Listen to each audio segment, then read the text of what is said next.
प्यारे बच्चों, त्रिभुज के अंतः कोणों का योग 180 डिग्री होता है। यह हम पिछली कक्षा में सीख चुके हैं।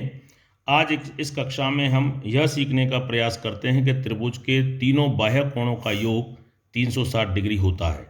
इस नियम को हम भली भांति पढ़ के आए हैं, रट के आए। आज हम उस नियम का पेपर कटिंग मेथड के माध्यम से सत्यापन करने की कोशिश करते हैं।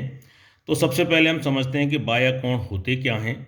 जब त्रिभुज ABC की तीनों भुजाओं को क्रमागत तरीके से बढ़ाया जाए, यानी कि इस भुजा को इधर, इस भुजा को इधर और इस भुजा को इधर बढ़ाने पर तीन बाहर की तरफ कोण मिलते हैं, उन्हें त्रिभुज के बाह्य कोण कहते हैं। अर्थात कोण A जो है त्रिभुज A यानी अंतः कोण A का बाह्य कोण है। कोण 2 जो है अंतः कोण B का बाह्य कोण है और कोण 3 जो है अंतः कोण C का बाह्य कोण है। अब हम कोण 1 + 2 + 3 का सम 360 डिग्री होता है, यह नियम है। इस नियम का सत्यापन हम खेल खेल में पेपर कटिंग मेथड के माध्यम से करने का प्रयास करते हैं। तो उसके लिए हम करेंगे क्या, सबसे पहले इन तीनों कोणों को हम काट लेंगे। मैं पहले से काट चुका हूँ।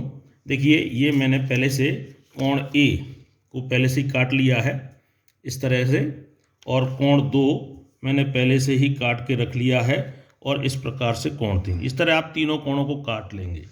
अब इन तीनों कोणों को काटने के बाद हम एक पेपर लेते हैं और उस पर एक रेखा खींचते हैं और इस रेखा पर कोई एक निश्चित बिंदु लेते हैं।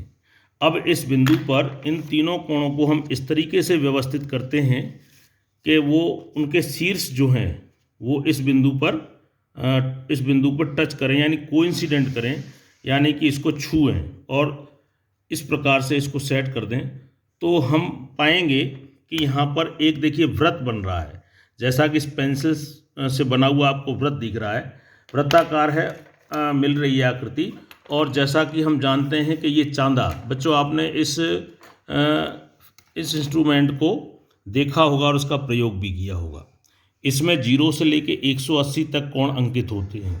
अगर मैं इसे यहाँ पे रख दूँ तो ये तो 180 हो गए, और दूसरे चांदे को भी मैं रख दूँ उल्टा करके तो 180 इधर और 180 इधर, इस तरह 180 + 180 यानी कि 360। अतः हम कह सकते हैं कि जो त्रिभुज के 3 बाह्य कोण होते हैं, अर्थात कोण 1 + 2 + 3 का योग 360 डिग्री होता है। तो यहाँ यह स्पष्ट हुआ कि त्रिभुज के तीनों बाह्य कोणों का योग 360 डिग्री होता है। मैं समझता हूँ आपको बहुत अच्छी तरह समझ में आया होगा। बहुत बहुत धन्यवाद।